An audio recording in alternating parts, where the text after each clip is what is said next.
When people ask me about the most humiliating moment of my life, they expect me to say something like a clumsy fall, a bad haircut, or maybe a forgotten birthday. But the truth is far heavier, because my lowest moment came not in private, but in front of 170 well-dressed guests at my own son's wedding. That was the day my new daughter-in-law demanded my apartment keys, as if my home were nothing more than a shiny set of cutlery. And when I stood my ground, she slapped me across the face in front of everyone. I still remember the sound of that slap, how it seemed to echo louder than the music, louder even than the guests, gasping in shock.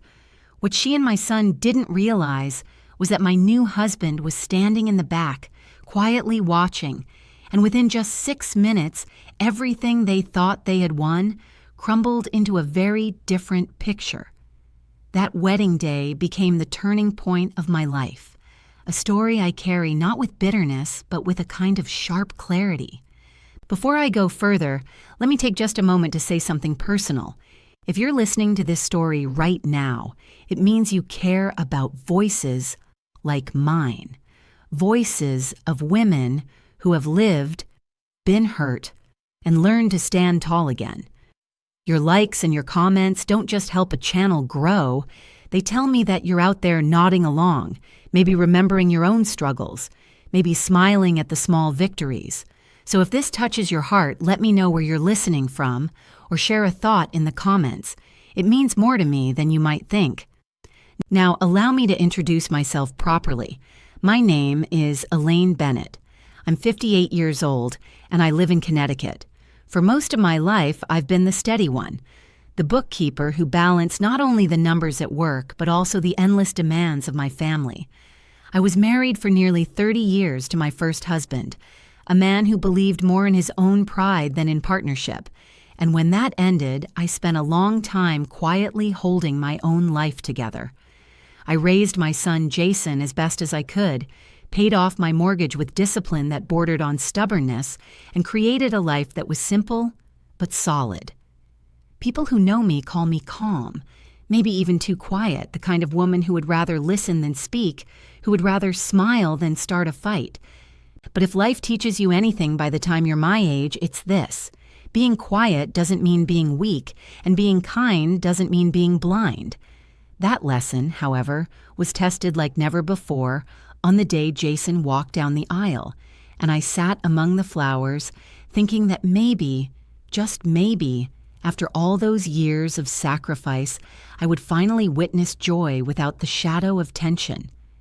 I had picked out a pale blue dress for the occasion, nothing too loud, nothing to draw attention away from the bride. I had done my hair in a soft chignon that framed my face the way I liked best, and I had even bought a new pair of shoes that pinched just a little, but made me stand taller. I wanted to honor the day, to show up not just as a mother, but as a guest who respected their moment. What I didn't know, what none of us knew, was that beneath all the champagne and smiles, a storm was already brewing. Jason's bride, Tessa, was 29, ambitious, and from the very beginning, she had a sharp way of turning requests into demands. At first, I brushed it off as youthful nerves, the way brides get caught up in details. But looking back now, I realized that those early messages about the apartment weren't just casual talk. They were the first signs of a pressure campaign that would only grow stronger. And so, as I sat there that day, smiling for pictures, clapping for toasts, and trying to hold back the tears of a proud mother, I had no idea that I was also walking straight into the middle of a spectacle that would test every ounce of patience, pride, and dignity I had left. The strange thing about manipulation is that it rarely begins with a scream. It begins with something small, so small you almost laugh it off because surely no one could be serious. That's how it started with Tessa. Months before the wedding, when the dress fittings and cake tastings had just begun, she would slip in a comment here and there about how convenient my apartment was, how it was perfectly located for a young couple starting out. At first, I nodded politely, thinking it was just idle chatter, a nervous bride trying to fill silence with silly talk. But little by little, those comments became heavier, as if each one were a brick quietly stacked on my shoulders. The first time she mentioned it directly was in a text message. She wrote something like, "Jason said your place has 2 bedrooms. It would be so practical if we moved in there after the wedding while we save for a house." I read it twice, my thumb hovering over the phone, unsure whether to laugh or cry. I had spent years paying off that apartment. Every late night at the office, every coupon clipped, every Christmas when I gave Jason 1 thoughtful gift instead of 3. All of it was so that I could own that place free and clear. It wasn't a mansion, it wasn't glamorous, but it was mine. And suddenly, it was being spoken of like a wedding favor. I didn't reply right away. I told myself maybe I was overreacting. After all, young couples often dream bigger than their pockets allow. So the next time we spoke, I tried to be gentle. I said something like, "That apartment is my home, sweetheart. I've worked hard for it and I plan to stay there." Tessa gave me a sweet smile, the kind that doesn't quite reach the eyes, and she said, "Of course, Elaine, I understand. But just imagine how proud Jason would feel bringing me to live in his childhood home." That was the moment I realized this wasn't a request. This was a vision she had already painted in her mind, and in that painting, I didn't exist. Jason didn't help matters. He had always been my soft spot, my one child, my reason for pushing through the lonely years. But as the wedding grew closer, he seemed to distance himself from me, as if he were embarrassed by my caution. When I gently reminded him that I needed privacy, that my home was not an option, he shrugged and said, "Mom, it's just logical. You don't need so much space by yourself." Those words cut me deeper than any slap could have. My own son, the boy who used to crawl into my bed when he had nightmares, was now looking at me as though I were a greedy stranger hoarding square footage. It didn't stop there. The little digs began to multiply. At dinner one night, Tessa joked loudly that she'd need a new set of keys after the wedding. Some of the cousins chuckled, thinking it was just playful banter, but I sat there frozen, my fork heavy in my hand. She said it so casually, like it was already settled. Jason smiled along, and that smile told me he wasn't planning to step in. The silence of others stung too. No one wanted to be the one to break the surface tension, so they just laughed, and I sat there feeling smaller by the second. I tried to keep the peace. I told myself weddings make people stressed, that once the confetti settled, things would calm down. I avoided arguments. I stayed out of planning committees. I let them think they were steering the ship while I quietly kept to myself. But deep inside, a knot was forming, the kind that doesn't untangle with time. I began to notice how the whispers spread. At a bridal shower, one of Tessa's aunts leaned toward me with a grin and said, "You're such a generous mother, giving them your place like that. Not many women would do that." I nearly dropped my glass. It dawned on me that the story had already been told, not by me, but about me. In their version, I was the doting mother who would hand over her keys like a bouquet of flowers. I smiled politely, but inside, I felt sick. How many people had been told this? How many now expected me to play a role I had never agreed to? That night, I sat at my kitchen table long after midnight. The city outside was quiet, the kind of quiet that only makes your thoughts louder. I pulled out my bills, my mortgage-free deed, and the old photographs of Jason playing in that same apartment when he was little. And I asked myself a painful question. What if they really think they can push me out? What if saying no won't be enough? It was then that I started keeping a file. Nothing dramatic, nothing malicious, just copies of texts, emails, and little notes about conversations. A part of me hated doing it. It felt paranoid, like I was preparing for battle against my own family. But another part of me, the wiser, older part, whispered that sometimes survival isn't about swinging fists. It's about having proof when the storm comes. I wish I could say I was exaggerating, that the storm never arrived. But the truth is, the storm was already brewing in their entitlement, in Jason's smirk, in Tessa's sweet but sharp remarks. And as the wedding drew near, the clouds only grew darker. I held my peace, but I knew one thing for certain. Silence was not the same as surrender. The closer the wedding day crept, the less those comments about my apartment sounded like playful jokes or hopeful wishes, and the more they hardened into something colder, something that carried the weight of expectation, as though the decision had already been made without me. Tessa stopped asking and started speaking as if arrangements were already in motion, dropping casual lines about how it would be easier to move her furniture directly into my building, or how convenient it would be for her to host friends there since the location was so central.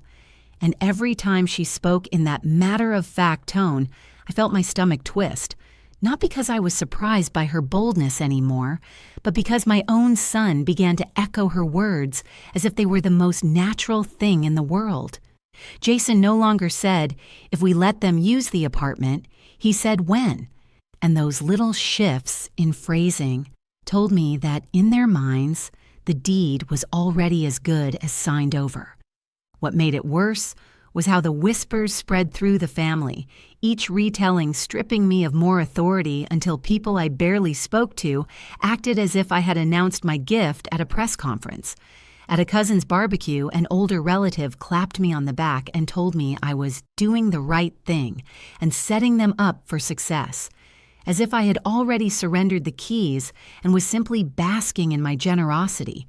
And when I tried to correct him, he brushed it off with a laugh, saying brides get stressed and grooms get proud, but mothers must learn to give way. I smiled politely because I did not want to cause a scene, yet inside, I burned with a kind of helpless fury, the kind that comes when you realize the story being told about you is louder than the one you are actually living. It was as though my silence had been mistaken for consent, and my effort to keep peace had been twisted into an open door. Jason himself grew colder in subtle ways. The son I had once rocked to sleep and comforted after breakups, now treating me as if I were a stubborn obstacle, standing in the way of his new life. And each time I tried to remind him that my home was not a bargaining chip, he dismissed me with a tight smile or a sigh, saying I was being dramatic or selfish, and those words cut sharper than I liked to admit. There were moments when I stood in my own kitchen, staring at the framed photo of him at 5 years old holding his toy fire truck, wondering how the same boy could become a man who looked at me with thinly veiled irritation, simply because I wished to keep a roof over my head. I told myself he was under pressure, that Tessa's voice was louder than mine, that maybe once the vows were spoken, he would soften again. But deep inside, I knew that something had shifted, and it was not going back to the way it had been. Still, I did not raise my voice or lash out, because I had lived long enough to know that anger often feeds the very fire you are trying to put out, and instead I began to prepare quietly, keeping copies of every message, making subtle adjustments to my finances, and locking away the small valuables that mattered most to me, not because I believed my son would steal from me, but because I had begun to see how entitlement has a way of swallowing even decent people whole when they believe they are owed more than life has given them. And in those long evenings alone in my apartment, with the hum of the refrigerator the only sound, I whispered to myself that I was not wrong, that my boundaries were not cruelty, and that one day they would understand that respect cannot be forced out of a parent like a set of misplaced keys. What my son and his bride did not realize was that while they spent months weaving a net of expectations around me, I was no longer the same woman who had spent decades alone carrying burdens without support. Because earlier that year, in the quiet winter after the holidays, I had remarried a man named Robert Lawson, 60 years old, steady as oak, a project manager who had spent his life building structures that stood the test of time. And when he slipped a simple gold band on my finger, he also slipped a new kind of strength into my heart. Robert was not flashy. He was not the sort to speak over others or make grand gestures, but he carried a calmness that made people listen. And more than that, He respected me in a way I had almost forgotten was possible. To the outside world, my life looked the same, but within those walls of my apartment, I was no longer standing alone. Robert had seen the subtle digs, the not-so-innocent jokes, the way Jason and Tessa framed my home like a chess piece they were already moving across the board, and instead of telling me to toughen up or give in, he sat down with me at the dining table one evening, spread out the paperwork, and began to explain my options in that patient voice of his that never once made me feel foolish. He showed me how to place my apartment into a simple living trust, keeping full rights to live there until the day I no longer could, and making sure no amount of family pressure, no dramatic scene, no manipulative guilt could pry it from my hands. We filed the documents together, folded copies neatly into a folder, and tucked it into my purse, not because I expected a war, but because he reminded me that dignity often comes from preparation, not confrontation. That was the spark that shifted the balance inside me, the realization that I had more power than they believed, and that saying no was not just an act of defiance, but a declaration of self-worth. I no longer felt cornered, no longer lay awake fearing that one day I would return home to find locks changed or relatives moving boxes into my living room, because now I had something stronger than stubbornness. I had legality, clarity, and a partner who would stand quietly at my side if ever things turned ugly. The knowledge gave me a strange peace, the kind of peace that comes when you know you cannot be bullied out of what you have worked your entire life to earn. And yet, even with that safety net woven beneath me, I did not grow arrogant or vengeful, because part of me still hoped that Jason and Tessa would grow into kindness once the stress of the wedding passed, and I wanted to give them every chance to prove that beneath the entitlement, there was maturity waiting to blossom. I carried that folder in my purse to every rehearsal dinner, every family brunch, every vendor meeting, not as a weapon, but as a quiet reminder to myself that I was protected, that I could smile without fear, and that if the storm did break over my head, I had more than enough shelter to withstand it. The morning of the wedding unfolded with a deceptive serenity, the kind of bright September sunshine that makes everything appear softer, kinder, and more beautiful than it really is. And as I stood before the mirror in my pale blue dress, carefully adjusting the hem and checking how the light caught the silver clasp of my necklace, I told myself to focus on the good, to let the joy of the day wash over me. But deep inside there was a knot of unease that no amount of powder or lipstick could disguise. I had chosen that dress because it was elegant but not extravagant, respectful but not plain, a color that flattered my complexion without drawing attention, because I did not want anyone to think I was competing with the bride. Yet as I studied my reflection, smoothing my hair into a neat chignon that exposed the small lines of age around my face, I felt like a soldier dressing for battle, pretending the armor was silk instead of steel. Outside the window, the neighborhood was alive with the sounds of birds and the faint hum of traffic, and yet all I could hear was the echo of Tessa's voice in my head, reminding me again and again how logical it would be for them to take my apartment after the wedding. When I arrived at the grand hall, the first impression was breathtaking. With its archway of white roses, the polished marble floors, and the rows of chairs lined like soldiers awaiting inspection, each one draped with satin ribbons that shimmered beneath the golden light. Guests buzzed with anticipation, their laughter rising in little bursts, and every detail seemed perfect.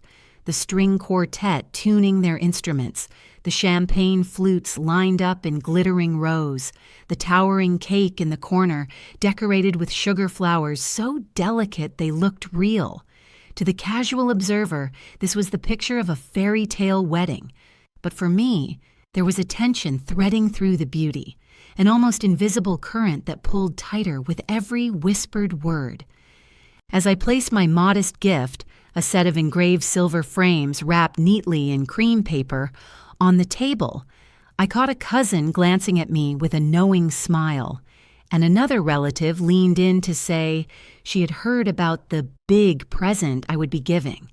Their words stung, not because I felt ashamed of the gift I had chosen, but because they carried the weight of false promises I had never made. And in that moment, I realized the rumors had spread further than I could have imagined. I moved quietly to my seat, smiling politely as I greeted people I had not seen in years, though many of their smiles carried a flicker of curiosity, as if they were waiting for me to confirm the whispers they had already heard. The air smelled faintly of roses and polished wood, and the music wrapped around us like silk. But beneath that sheen, I felt an unease crawling over my skin, a reminder that perfection often masks fracture lines beneath the surface. From my seat, I could see Jason standing at the altar, tall and handsome in his suit, his hair slicked back in the style he had worn since high school, his grin wide enough to light the room, and beside him Tessa looked radiant, her gown flowing like water, her smile dazzling as cameras clicked in every direction. The guests sighed with admiration, enchanted by the spectacle, and yet when my eyes met hers across the room, I saw something harder, sharper, like a blade hidden beneath lace. It was not the look of a bride basking in love. It was the look of someone calculating, measuring, deciding when to make her move.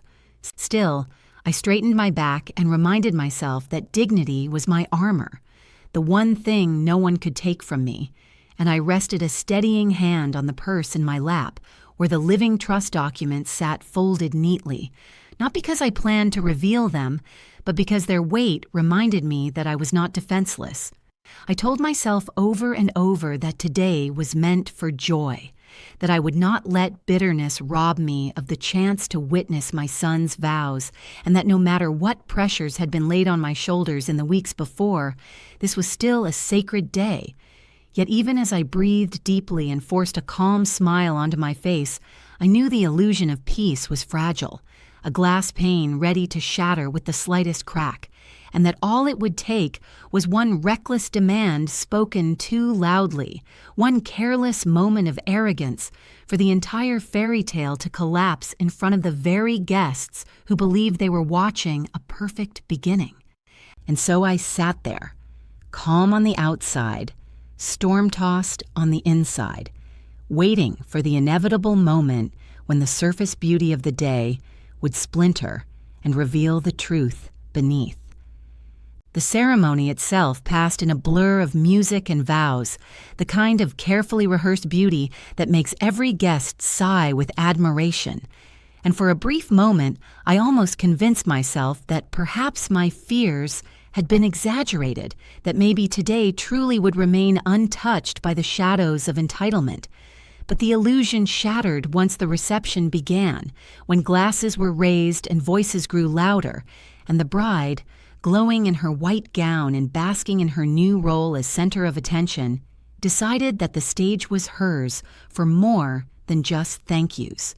She took the microphone, her smile gleaming under the lights, and with a tone that carried more command than charm, she began to speak not of love or gratitude, but of gifts, weaving a story about tradition, generosity, and the importance of family stepping up for the new couple.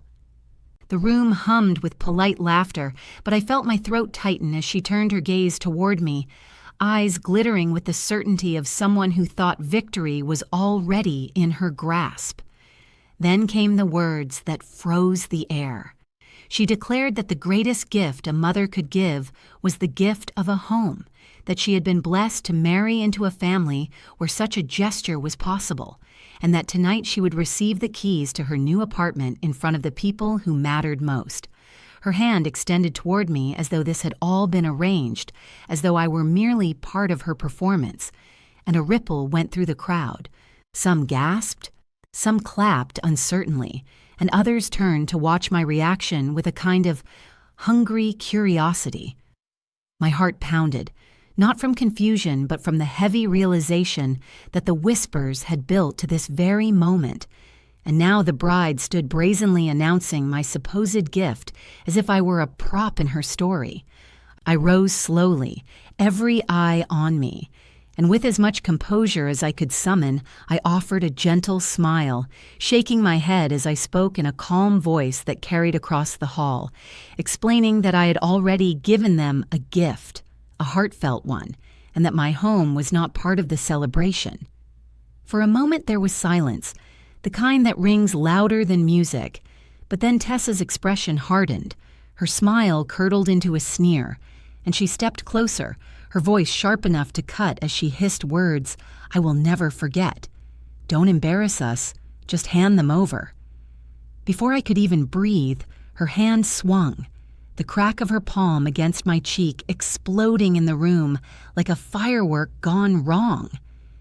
The sting seared my skin, but worse was the humiliation. The knowledge that I had just been struck by my son's bride in front of 170 witnesses.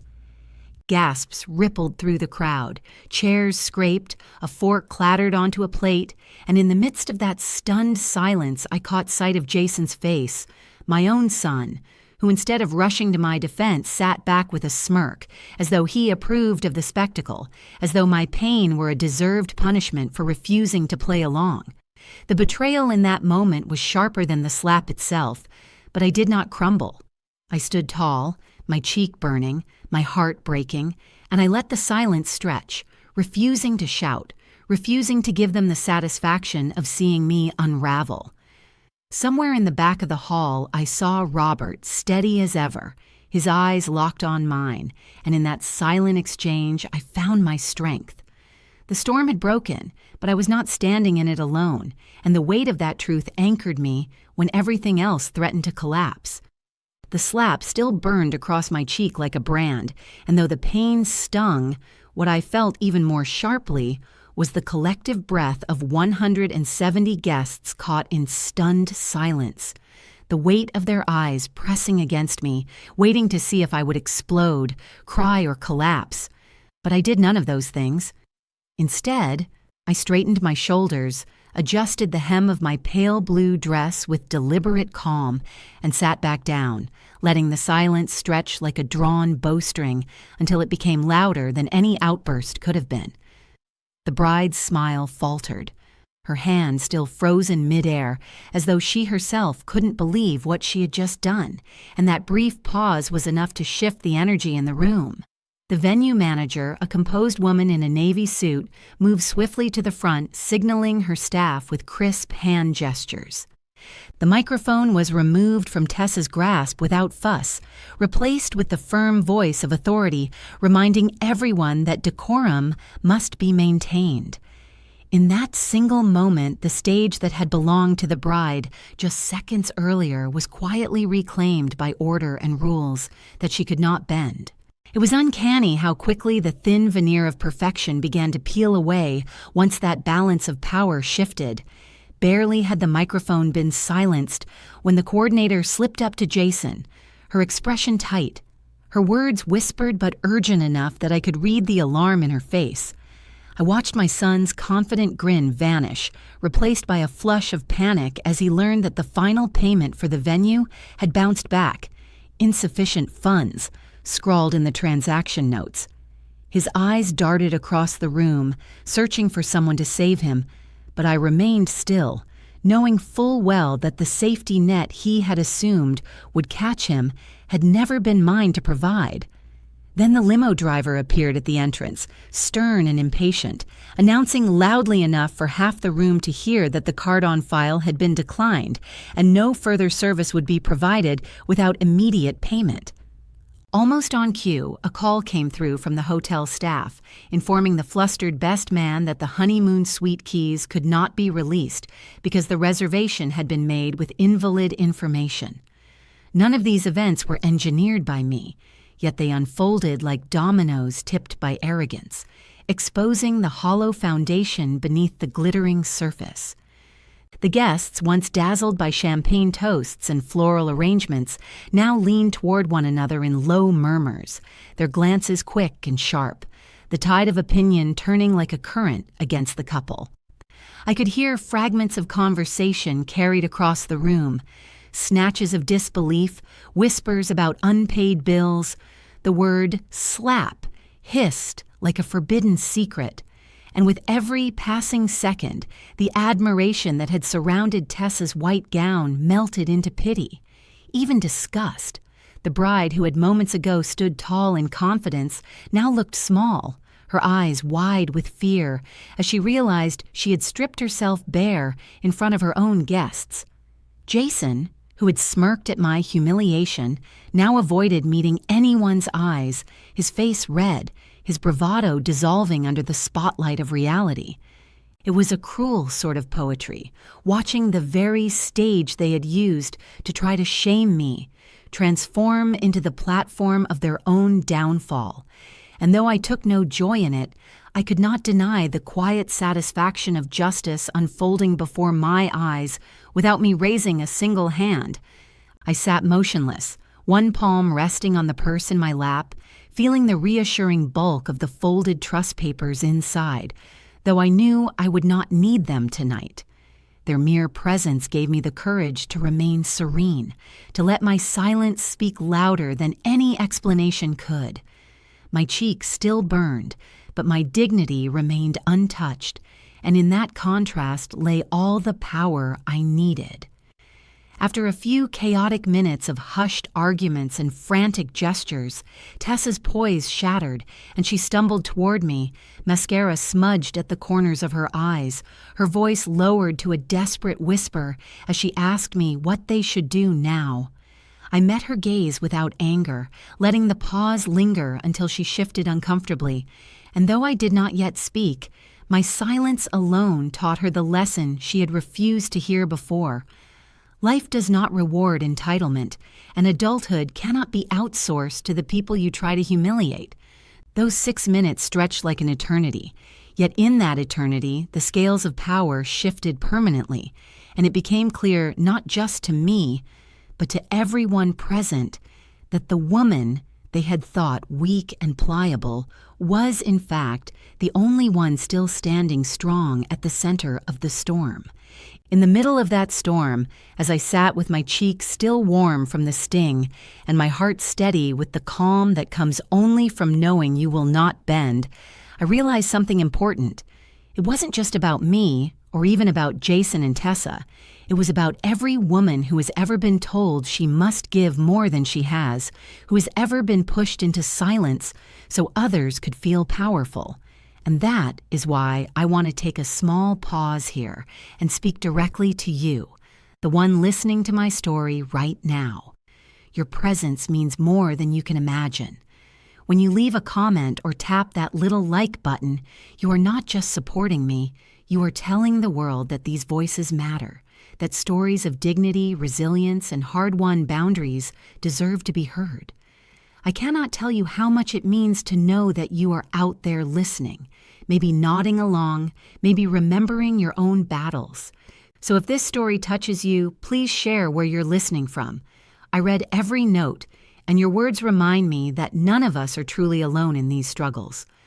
I often think about how many times in life women my age are expected to disappear quietly into the background, as if our voices lose value once our children grow up or once we have wrinkles on our faces. But the truth is, we carry the deepest stories, the ones shaped by decades of sacrifice, humor, mistakes, and second chances. That is why your support matters.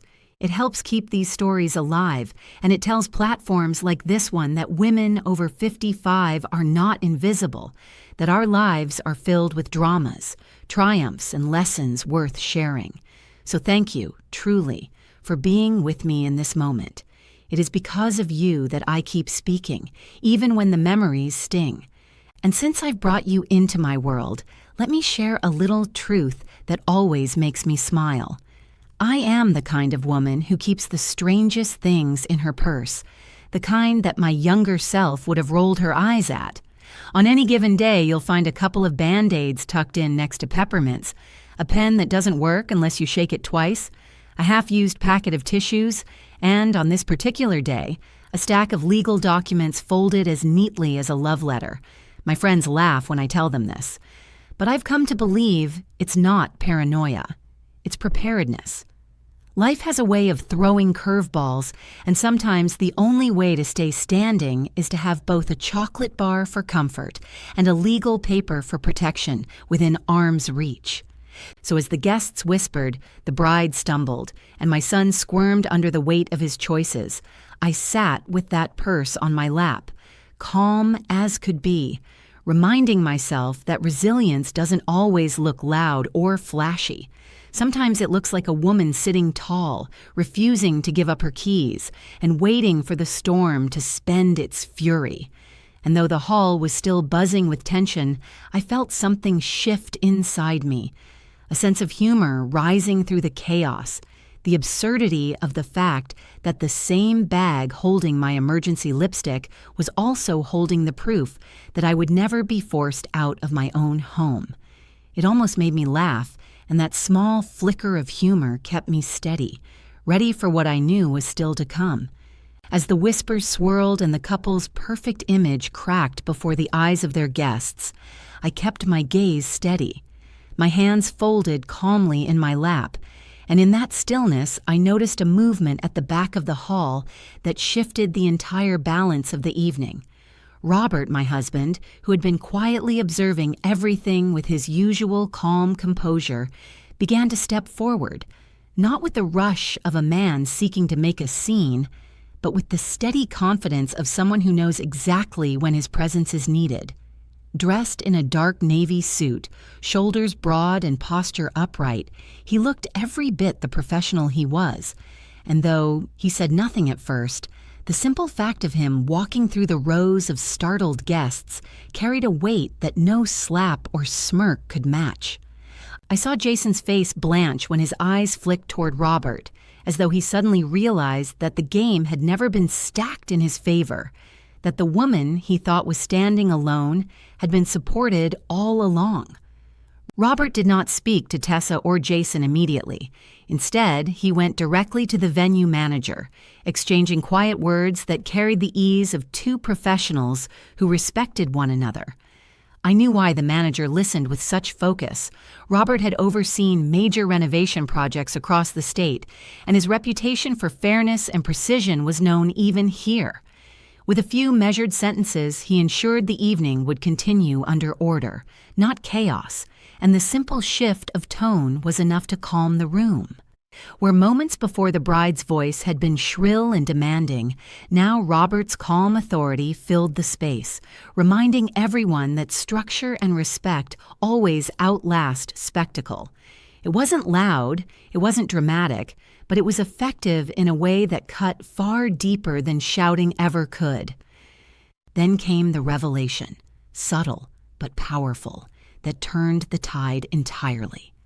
Robert confirmed quietly to the coordinator that my apartment was not available for any gathering, not just because of my wishes, but because it had already been placed into a legal trust, untouchable by anyone but me. It was the kind of truth that required no flourish, no fanfare, yet the impact was devastating for those who had built their hopes on my silence.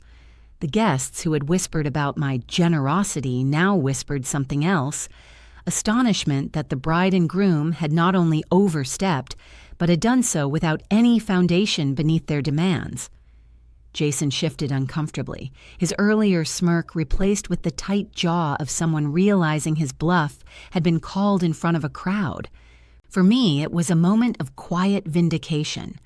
I had not needed to raise my voice or reveal my documents because the simple presence of Robert and the quiet confirmation of truth spoke louder than any confrontation could.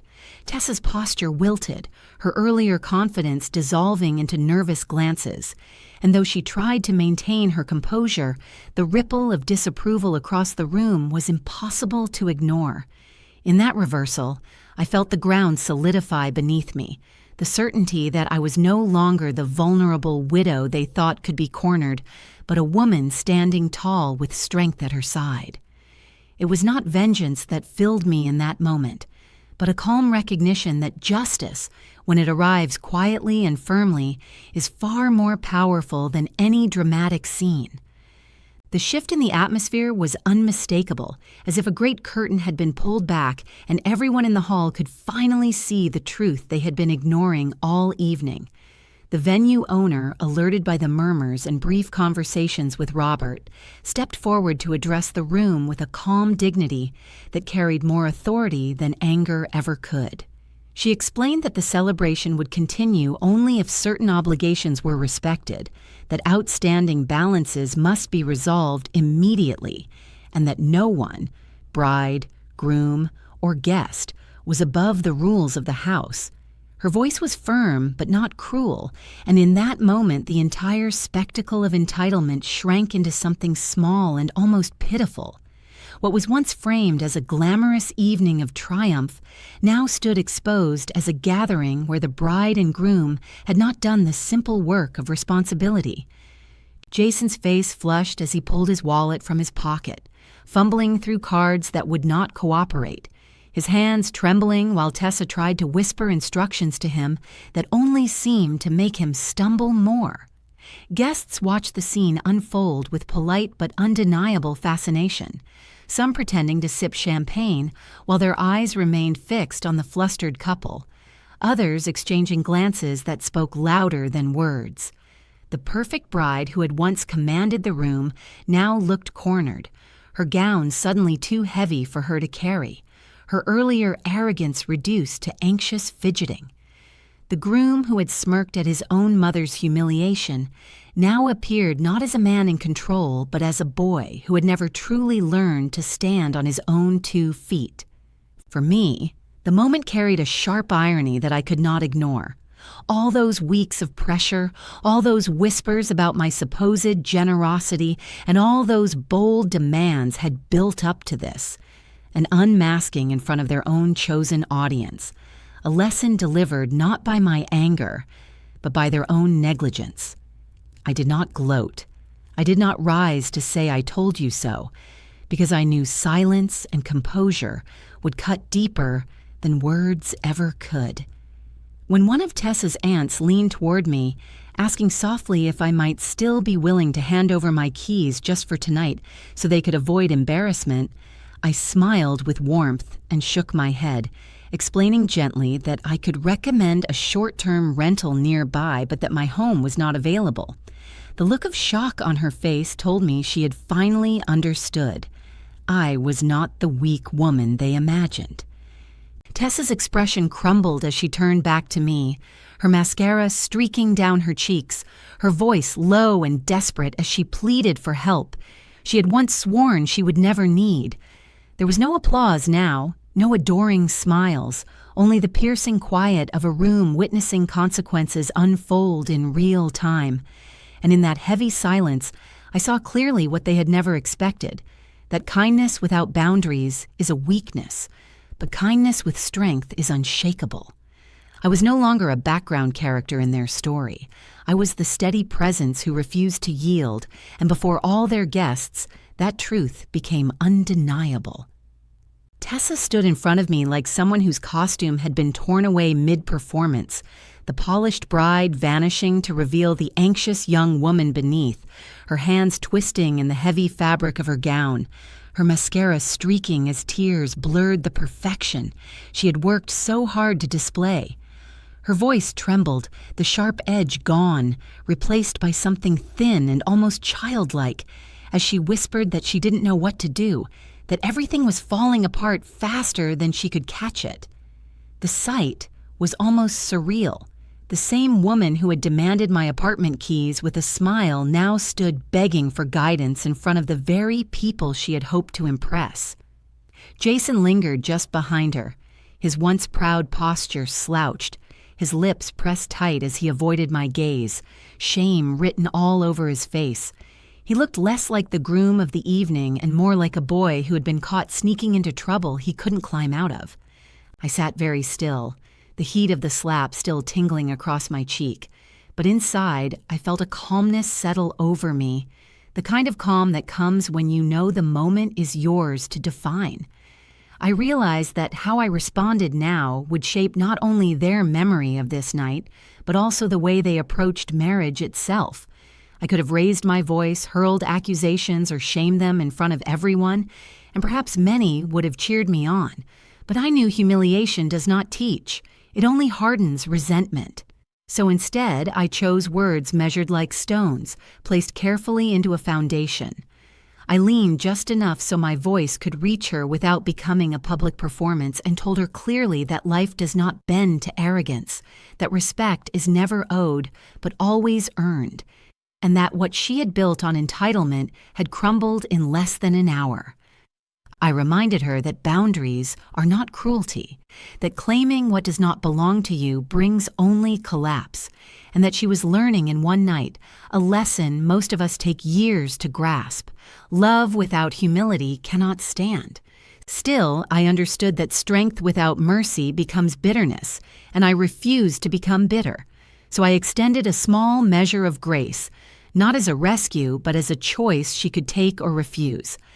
I told her about a modest rental 2 blocks away, owned by a woman I knew who could provide a space for them to gather a few friends if they were willing to pay for it themselves. It was not the grandeur of my apartment. It was not the easy comfort of leaning on me, but it was a chance to start on their own footing, to claim their marriage as something they supported with their own hands and wallets. Her eyes widened with a mixture of relief and confusion, as though she had not expected me to offer anything at all, and I could almost see the wheels turning as she realized this was no gift. It was an opportunity laced with responsibility. Jason shifted beside her, his face tight with embarrassment, but he nodded slightly, perhaps realizing that this lifeline was the only thing preventing the evening from collapsing completely. And then, with all the calm I had carried through humiliation and silence, I gave her the words that would echo in her mind long after the lights of the hall dimmed. I looked her straight in the eyes, a soft smile curving my lips, not out of mockery but out of certainty, and I said, slowly and clearly, "It's just your first day." Those words were not loud, yet they carried more weight than any speech could, because everyone close enough to hear them understood what they meant, that marriage is not defined by flowers, applause, or staged performances, but by how you face the first real test, and theirs had come sooner than expected. The room seemed to pause, the whispers fading for just a breath, and in that silence I felt a subtle shift in power, not through cruelty, but through truth. In 4 simple words, I gave her both a warning and a gift, the chance to start again, to grow wiser, to understand that adulthood had finally arrived at her doorstep. The evening stumbled forward after the storm like a performance that had lost its rhythm, the musicians playing softer, the guests moving carefully as if afraid to make sudden noise, and the once perfect bride and groom shrinking into the background of their own celebration. They did manage, with hurried calls and embarrassed whispers, to secure the modest rental I had suggested, though it was nothing like the grand after-party they had bragged about for months. Instead of chandeliers and applause, they ended up with folding chairs, paper cups, and a scattering of guests who stayed out of obligation rather than excitement. The irony was sharp. They had demanded my apartment keys as a symbol of power, yet their first night together as husband and wife was spent in a small space they had to pay for themselves, stripped of the glamour they believed they deserved. I went home quietly, unlocked my own door, stepped into the familiar warmth of lavender and polished wood, and sank into my favorite armchair, smiling with relief that the life I had built was still mine. That night, as I brewed a cup of chamomile tea and placed it beside the folder of trust papers, I felt more peace than I had in years. The days that followed carried whispers that moved faster than the music had that night. Family who had once teased me for being too private now praised me for standing tall, and even those who had laughed at Tessa's early jokes now admitted they should have seen them for what they truly were, thinly veiled grabs for power. At the grocery store, an old neighbor stopped me and said she had heard about the scene and admired my composure. At church, women I had known for years pulled me aside and told me I had done what many of them only wished they could do: set boundaries with grace. Jason reached out within a week, his voice no longer smug but subdued, finally admitting that he had failed me, failed himself, and let pride blind him to the difference between love and control. He confessed that seeing the look in the guest's eyes as the evening unraveled had shaken him, and though his apology was plain and awkward, it carried the weight of sincerity. For me, that was enough to plant the seed of hope that perhaps, over time, he could grow into the man I once believed he would be. Tessa's change came slower, though it surprised me nonetheless. She sent a letter, written in her own shaky hand, filled with words that felt unpolished, but real. She apologized not only for the slap, which she admitted had been born of humiliation and panic, but also for the arrogance that had driven her actions long before the wedding day. She wrote that she had never seen boundaries modeled with strength before, that she mistook kindness for weakness, and that in trying to take everything from me, she had instead been forced to see herself clearly. I did not forget, and I did not rush to forgive, but I allowed her words to stand as the first brick in a long road toward redemption. To my own surprise, I found a quiet satisfaction in seeing her humbled not by my revenge, but by life itself, because I knew the lesson would stay with her far longer than any punishment I could invent. For myself, I felt a transformation that was deeper than anything the family gossip could capture. I was no longer the woman who gave until she had nothing left, who kept quiet to keep peace, who let others mistake her patience for surrender. I was now the woman who understood that kindness paired with boundaries is not just powerful, it is unstoppable. I carried that knowledge into every corner of my life, into the way I spoke to friends, into the way I nurtured my marriage with Robert, into the way I held my head high when walking into rooms where once I might have shrunk. And so the moral of my story is simple but unshakable. Do not confuse gentleness with weakness, and never try to seize what must be earned, for life has a way of exposing arrogance and rewarding those who stand firm. The slap may have been the most humiliating moment of my life, but it also became the hinge on which my strength swung open.